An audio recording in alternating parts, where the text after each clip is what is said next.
Initially, the plan for depressing the central artery also called for creating a park system above, actually a rather elaborate system of parks connecting and intersecting with various parts of the city. Unfortunately, the construction of the central artery itself, the depressing of the artery, was so much more expensive than anticipated. By the time it was done, the whole project was billions of dollars over budget, and there was no more money for parks. However, through a combination of public and private partnerships, we have been able to create some elegant parks along this 1.5-mile long stretch.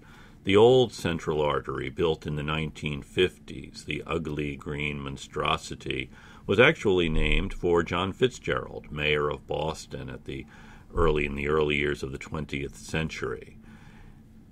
The new parkway, or the park above, is now named for his daughter, Rose Fitzgerald Kennedy.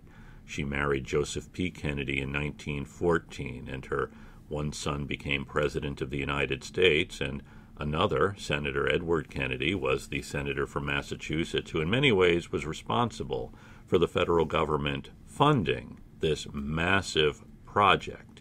So the Rose Fitzgerald Kennedy Greenway connects the North End, where Rose Fitzgerald was born, with the rest of the city. And it's a 1.5-mile long series of parks and public spaces, including fountains and pieces of public art, and also grassy patches where neighbors can sit and visitors can rest.